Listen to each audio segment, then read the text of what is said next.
Hello my dear students, welcome back to my channel. So I'm continuing with my previous topic. I started with biotechnology principles and process. So now I'll be continuing with the next topic, that is principles of biotechnology. So this I'll be dividing into different videos step by step.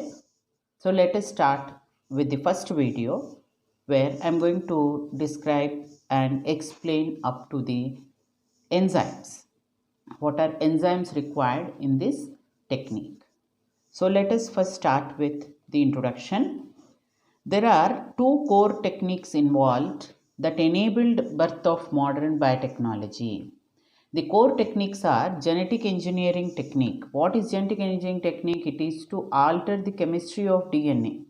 Chemistry is the structure of DNA and introduce this into the host organism and thus modify the phenotype of the host organism.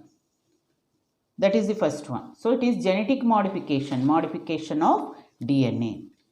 Now, the second technique will be bioprocess or chemical engineering. So in bioprocess or chemical engineering, we find maintain the sterile cultures. It maintains the sterile atmosphere to enable the growth of any desired organism or eukaryotic cell in large quantities for manufacturing of products like antibiotic, vaccines and enzymes. These are the two main core techniques that are involved in genetic engineering.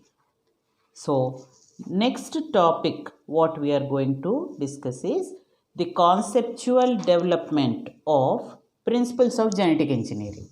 So, what is the topic? It is conceptual development of technique of genetic engineering or principles of genetic engineering. Development of principles of genetic engineering.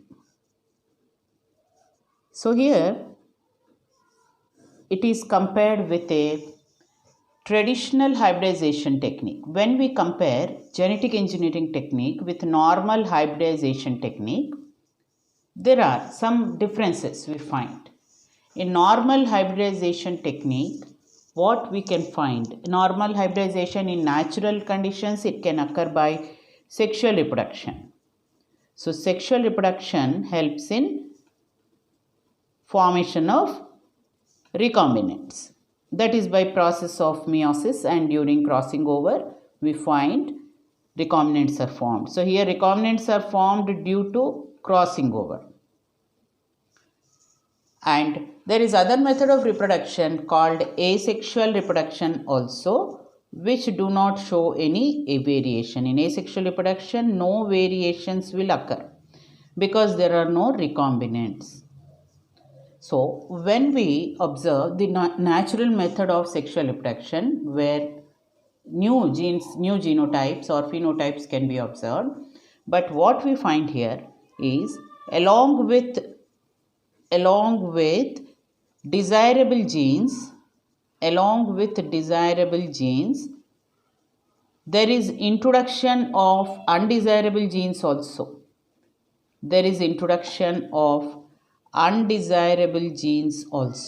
So along with desirable, there is undesirable genes or unwanted genes can also be introduced, which is harmful, which is not required.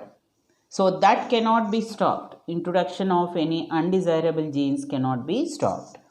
But by using this technique, we can introduce only the desirable genes. We can stop the introduction of any undesirable genes, because here we are selecting the particular gene. Now, once the desirable genes are selected, say suppose this is a desirable gene, once the desirable gene is selected, this desirable gene should be introduced into a plasmid. Plasmid acts as a vector. It should be introduced into a plasmid, which will act as a vector. And this plasmid DNA, which acts as a vector, should contain origin of replication. Origin of replication helps in replication and making many copies. So once we take a desirable gene, it should be introduced into plasmid having origin of replication. Now this plasmid is now called as a recombinant DNA, rDNA or recombinant DNA, or it is also called recombinant plasmid. Now, this recombinant DNA will be introduced into a host organism. Mostly it is E. coli. So, we have a desirable gene, we have a plasmid, and we got rDNA or recombinant plasmid. Now, this recombinant plasmid will be introduced into host cell like E. coli. In host cell, what happens? This gene will multiply. This gene will multiply in host cell, and then we get the clone of this gene in the E. coli. That means many copies of the same gene can be obtained. That is called as a clone. And this method, this process is called as gene cloning. It is called as a gene cloning. So what are all requirements of gene cloning? First, we require a particular DNA, desirable DNA. That is first step. So I'm going to give here what are the requirements of gene cloning technique. What is all required? So for gene cloning, we require gene cloning. What is required? First thing, a desirable DNA. A desirable DNA is first required. That is a must.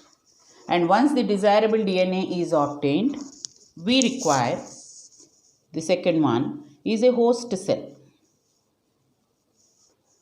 Desirable DNA, host cell. This desirable DNA requires a plasmid. It should be introduced into a plasmid, then into a host cell. And then the host cell must be cultured. To obtain that particular product. So culturing is done in a medium, suitable medium for the host, so that the product can be obtained. This is what, in brief, how a gene cloning technique can be performed. Now let us see construction of first recombinant DNA. Construction of first recombinant DNA.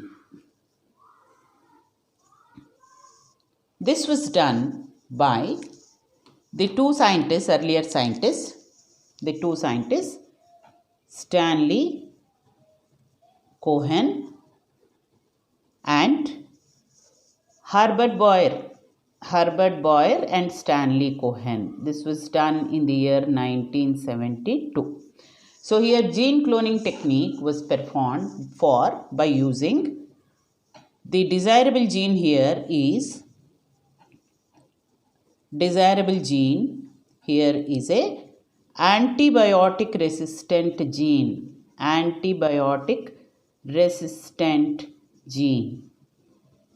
So just previously I told you here the three requirements of gene cloning. First is the desirable DNA. So what is the desirable DNA here? It is from antibiotic resistant gene. Obtained from, they isolated antibiotic resistant gene from a bacterium called Salmonella Panama, another species of the Salmonella.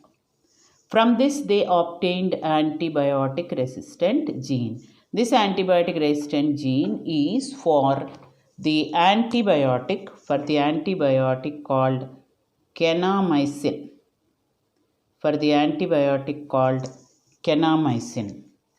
So this antibiotic resistant gene now is available. Now what is the next requirement is the plasmid. Now this is the first requirement met with. Second requirement is they have taken a plasmid. Plasmid they have taken from the bacterium Salmonella typhimurium, typhoid causing bacterium, Salmonella typhimurium. And the plasmid which is taken is restructured, reconstructed, and is named as PSC 101. It is named as PSC 101, where S and C stand for Stanley Cohen, the scientist Stanley Cohen. So plasmid taken is PSC 101. So this plasmid, you know the plasmid will be having a circular DNA. This plasmid already has a gene for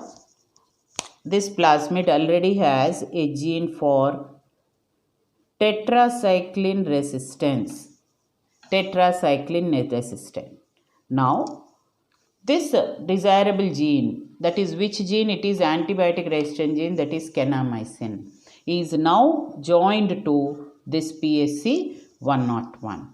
So next step what is done is, this desirable gene, that is antibiotic resistant gene, we will write it as kanamycin resistant gene, now introduced into this PSC 101.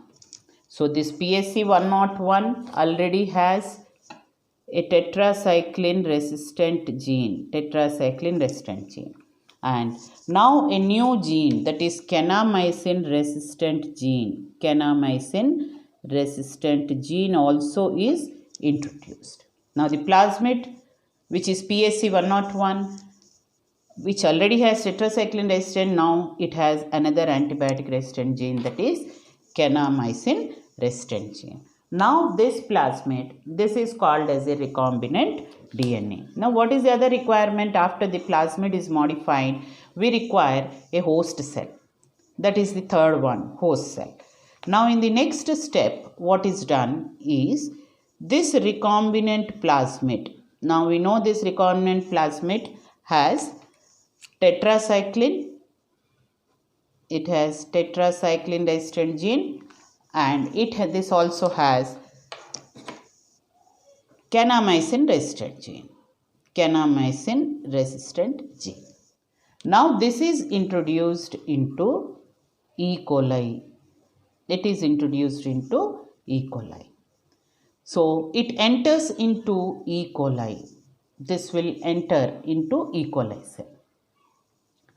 And after entering into E. coli, so now the E. coli cell will have its normal DNA plus this plasmid DNA containing kanamycin resistant on one side and tetracycline resistant on the other side. And now it starts multiplying. So next one, we have to maintain the host cultures. So it will start multiplication. And then the antibiotic resistant gene will be cloned within the E. coli cell. So this was the first recombinant DNA, construction of first recombinant DNA done by the Herbert Boyer and Stanley Cohen. Now, next we go into the topic called tools of rDNA technology. What are the tools of, what are all required? So, tools of rDNA technology. So, what all we require? So, let us do this in detail. So, first I will list down what are all the requirements or what are all the tools required. In the first place, enzymes are required. The second, vectors are required. Third, host organisms, host cells are required. So these are the three basic requirements for rDNA technology. So now we are going to do in detail about the enzymes first. We will do about enzymes. So what are all the enzymes required? We will be doing them in detail. So first enzyme are called as lysing enzymes. First type of enzymes are called as lysing enzymes. Lysing enzymes are those which bring about lysis of the cell wall. First, the cell wall must be broken in order to obtain DNA from any cell. If it contains the cell wall, first the cell wall has to be broken depending upon the cell. Whatever may be the cell, either if it is a plant cell or bacterial cell. Animal cell, this is not required because there is no cell wall. So if it is a bacterial cell, we require the enzyme lysozyme, and if it is a plant cell, we require the enzymes like cellulases and pectinases, because they contain the enzyme cellulose and pectin. So these substances are present in plant cell wall, so they require cellulases and pectinases. These are called as a lysing enzymes. Now the second type of enzymes are called as cleaving enzymes. Cleaving enzymes are those which break the DNA molecule. It breaks DNA. Those are called as cleaving enzymes. So these cleaving enzymes which breaks the DNA, they are of two different types. First type are called as exonucleases. First type are called exonucleases. Exonucleases are those which cut DNA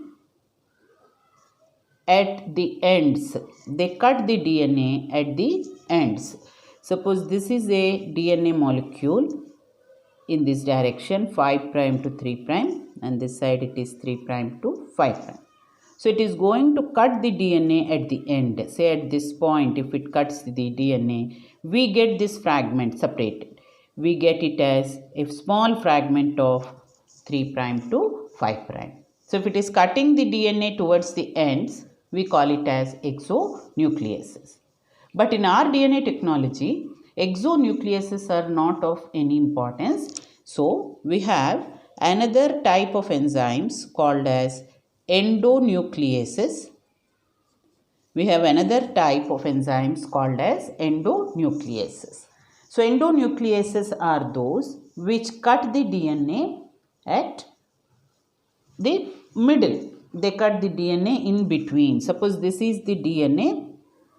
They cut the DNA in between, which is very much required for our DNA technology. So one such endonucleases, which are actually called as type 2 endonucleases, which are most important for our DNA technology. These are called as restriction endonucleases, or they are called restriction enzymes. They are called restriction endonucleases or restriction enzymes. Let us do in detail about what are these restriction enzymes, where they are produced, and what is their function. So these restriction enzymes were discovered in the year 1963. They were discovered in bacterial cells. Discovered in bacteria. These enzymes are produced in bacteria for defense, to protect themselves against bacteriophage. So defense against bacteriophage. You know, bacteriophage is a virus which kills the bacteria, affects the bacteria. So there are two types of enzymes produced during viral infection in bacteria. When bacteriophage infects a bacterial cell, it was observed that there are two types of enzymes produced. So the two types of enzymes produced are, first one is called as a methylase enzyme. First type of enzyme is called a methylase enzyme. What is function of this methylase? This methylase protects the host DNA. protects the host DNA. What is host DNA here? Bacterial DNA. Bacterial DNA must not be cut by the enzyme. So it protects the host DNA by adding methyl group. By adding methyl group, it protects the host DNA. The second type of enzyme which is produced, that is called as a restriction enzyme. Restriction enzyme. Now this restriction enzyme, it attacks the viral DNA. The function of this restriction enzyme is it attacks viral DNA and breaks the viral DNA so that it cannot multiply within the host cell. That is how it protects the bacteria from being killed by viral DNA. So this mechanism, this is called as a restriction modification system. This is called restriction modification system, operating in a bacterial cell. So taking these enzymes, here for us restriction enzymes are more important, not methylases but restriction enzymes. So these restriction enzymes are being isolated from the bacterial cell, and then they are used for the experiment to cut any foreign DNA. So first restriction enzyme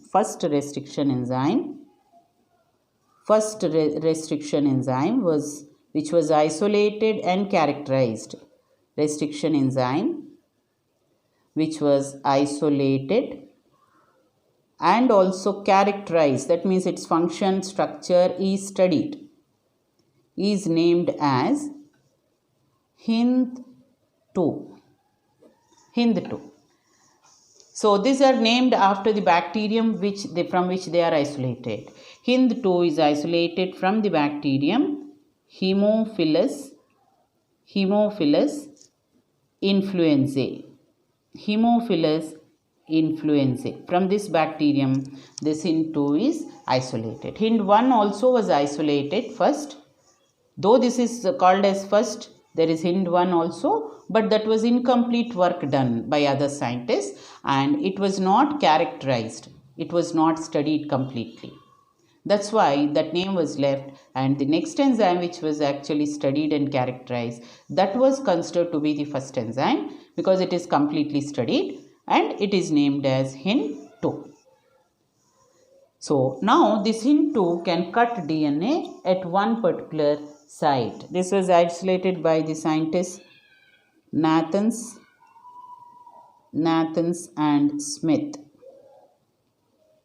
So these will cut the DNA at a particular site, and the site for which this is cut is GT. There can be a pyrimidine here and then a purine here and then A and C. This is in 5' to 3' direction. The other direction you will find here G, you will find T in place of purine, you can find pyrimidine. Similarly here you can find any purine, and here you will write A and then here you will write C. So this sequence, so here if we write any pyrimidine, you know pyrimidines are thymine and cytosine, and purines are adenine and guanine. So anything we can write. In place of pyrimidine we can write thymine, in place of purine we can write guanine, and then find out the sequence. This is the recognition sequence of this enzyme HindII. So this sequence consists of how many? 6 base pairs. It identifies 6 base pairs, and the sequence identified by any restriction enzyme is called as, the sequence identified is called as a palindromic sequence. Palindromic sequence. It is called as a palindromic sequence. A palindromic sequence is a specific recognition sequence by any restriction enzyme which read the same from the two ends. Like if we try to read 5 prime to 3 prime of one strand, and similarly 5 prime to 3 prime from the other strand also, it will be exactly same. Like here we find GT and any pyrimidine, then purine, and then AC. Similarly here GT, pyrimidine, purine, A and C. So we can easily find out what is a palindromic sequence. Normally it is 6 base pairs, the length of palindromic sequence. So after that, after HIN2, many other restriction enzymes were also isolated. About 900 restriction enzymes were later isolated from 230 strains of bacteria. From 230 strains of bacteria, about 900 restriction enzymes were isolated. Now we will see what is the action of a particular restriction enzyme and which type of cut it can make. Let us see the functioning of these restriction enzymes. So we can take the example of EcoR1. EcoR1 is isolated from E. coli. There is a specific nomenclature also. We are writing this HIN2 or EcoR1. There is a specific nomenclature. The first one is the genus name. Next two letters are small letters. They are the species name. R is the name of the strain from which isolated. 1 is the serial order of the enzyme which is first isolated. That is EcoR2, 3 also are isolated. So now let us see about what is the role of this restriction enzyme and how this restriction enzyme are actually they can function. So these restriction enzymes, when we use them, they can cut the DNA at specific sequence. Just now what I mentioned, they can cut the DNA at a sequence which is called as a palindromic sequence. Palindromic sequence. So these restriction enzymes, they can make two types of cuts. They can make two types of cuts. First type is called as staggered cut. Staggered cut, or it is also called as a uneven cut. Either staggered cut or it is called as a uneven cut. So in staggered cut, what happens is, suppose we have, this is the DNA in 5 prime to 3 prime direction. This is the double stranded DNA. So this double stranded DNA will be cut at one point this side and another point this side. So now when these fragments get separated, we get on one strand, this is one strand, the other one, we get this single stranded tail like ends. After these two strands get separated, we get the single stranded tail like ends. These are called as sticky ends. Sticky ends or cohesive ends also. Sticky ends, or they are called cohesive ends, because they can easily get attached to other DNA showing similar type of cuts. Similar, they must be complementary. This sticky end must be complementary to the other sticky end produced. Then the two can easily be joined. That is the purpose of producing a sticky end, or that cut is called as a staggered cut. Now once how restriction enzyme can identify or how can it cut? First one, I will take the example of EcoR1 from E. coli. So recognition sequence of EcoR1, the palindromic sequence of EcoR1 is GAATTC. This is in this direction 5 prime to 3 prime. So this side also we find GAATTC. This is this 5 prime and this side and 3 prime. And its sequence is between G and A. G should be always towards 5 prime. A should be towards 3 prime. So that is how the cut will be made. This side we can have any other sequence of DNA. And a DNA can have any number of palindromic sequences also. So if it is the EcoR1 is used, it is going to identify this particular sequence in whatever length of DNA it is present, whatever number or whatever length of DNA. This is one cloning site or recognition site. Length of this is how much? 6 base pairs. Length of this palindromic sequence of E. coli is 6 base pairs. And here few other questions what you can get is, what is the total number of hydrogen bonds present in this palindromic sequence? Total number of hydrogen bonds we can find is, between G and C, 3. So here 6. And between A and 2, it is double bond. So 4 are there. So 8. 8 plus here 6. Total number of hydrogen bonds present here. Hydrogen bonds present here will be 14. 14 hydrogen bonds are present. And now the sequence in which any restriction enzyme will act, its sequence of action of a restriction enzyme. Sequence of action of restriction enzyme.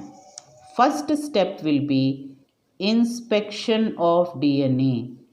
Inspection of DNA. First it has to observe what is the length of DNA and at how many places the cloning sites are present. So first inspection, and after finding specific recognition sequence, second step will be it binds to the sequence. It binds to the specific sequence, recognition sequence. First it has to inspect and find out where exactly the sequence is. Then it binds to the sequence. After binding to the sequence, then it cuts the each strand of DNA. It cuts the each strand. So cuts each strand. So how does it cut? Where does it cut? It cuts each strand between the recognition, whatever is the recognition sequence. So it cuts the each strand. Which bond is broken? It cuts or breaks the sugar phosphate bond on each strand. Like here, let us come back to GAA-TTC. So I told you here 14 hydrogen bonds are present. I did not mention the other. What are the other hydrogen bonds present? Between G and A we find phosphodiester bonds. Here also we find this is on one strand, this is other. So we find between G and A phosphodiester bond. So a restriction enzyme will cut phosphodiester bond. This is very, very important question for objective exams. So sugar phosphate bond is, what is it? It is phosphodiester bond.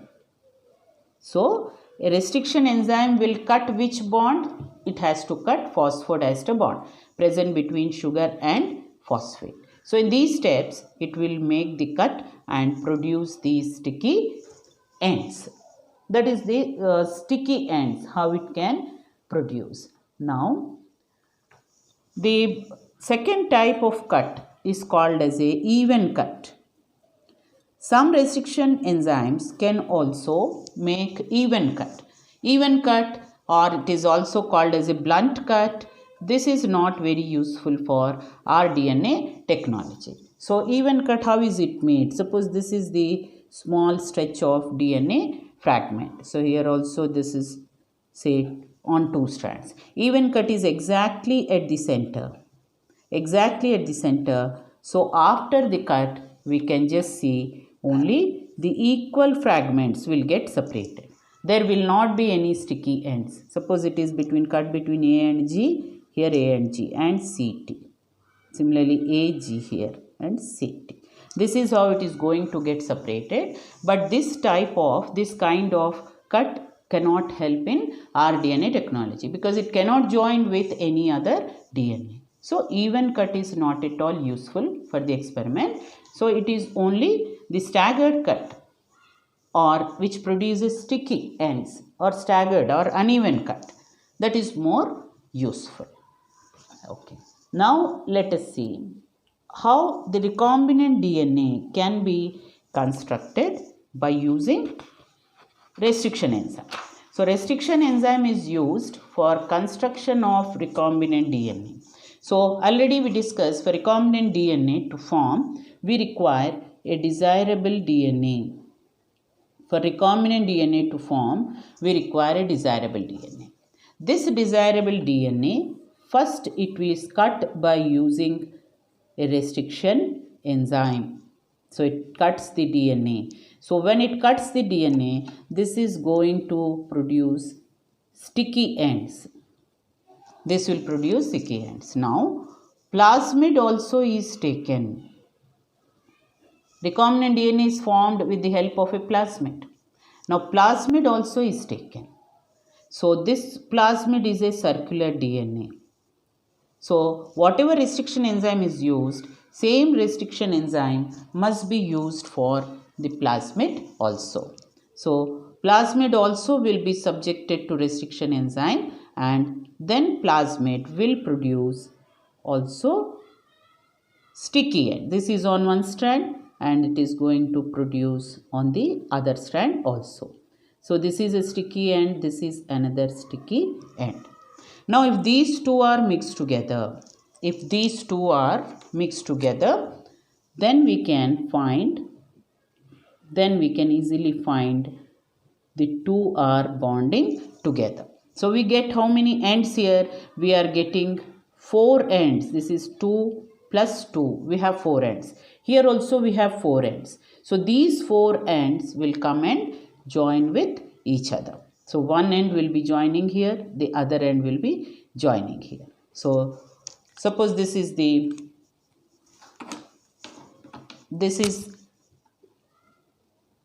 sticky end for the desirable DNA, and this is the sticky end. So, after joining, when these two are mixed together, then we can find, how can we find? So, after joining, we can find, this is how, suppose this is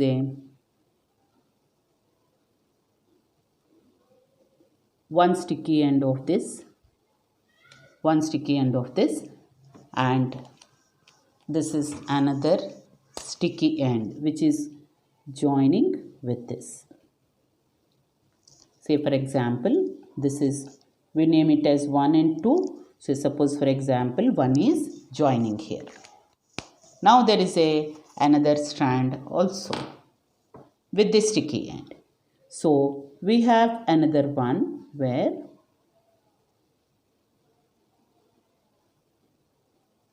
this is the sticky end for the plasmid, and to this we have the other DNA. This is with sticky end. Say this is the second one is joining here.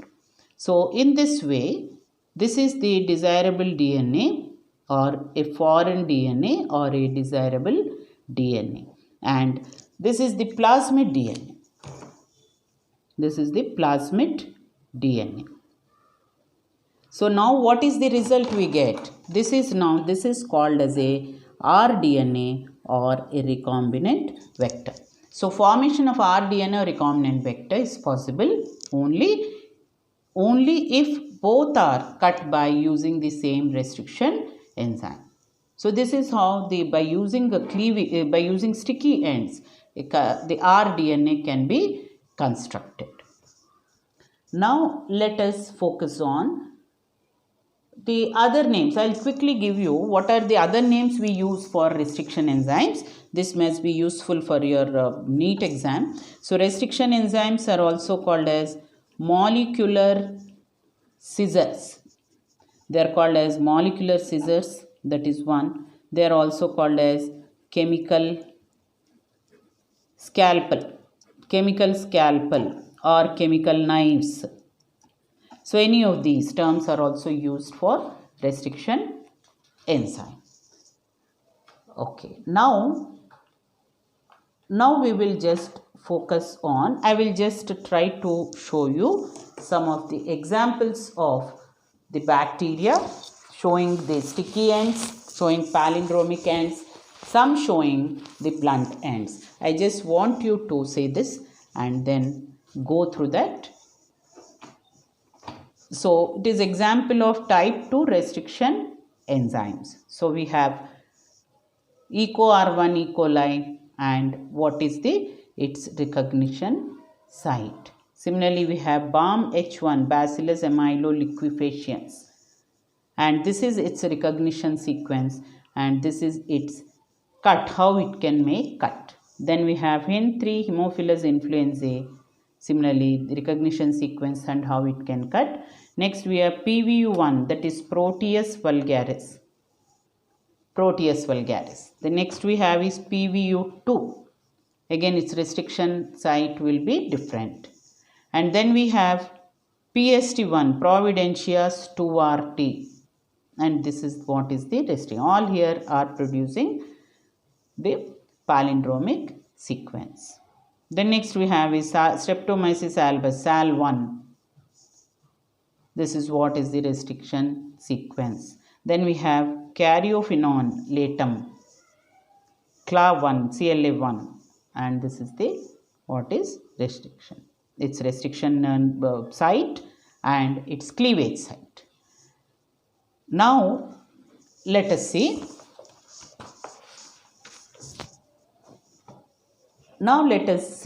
Discuss about the other enzymes. Here I have given a detailed account of restriction enzymes and their functioning. Now let us see what are the other enzymes also which are required here. So let me go to the other enzymes. So third category, we have done the two categories of enzymes. Now let us take the third category of enzymes called as synthesizing enzymes. That means these enzymes will help in DNA synthesis. So DNA synthesizing enzymes should be, there are DNA polymerases which help in DNA replication, and reverse transcriptase, another enzyme is called reverse transcriptase.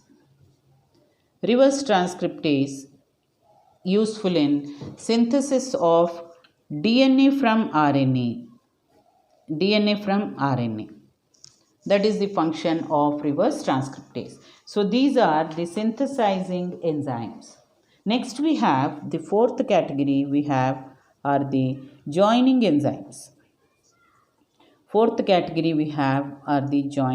enzymes. Joining enzymes are mainly ligases. Ligases will join the phosphodiester bonds. They help in joining of phosphodiester bonds.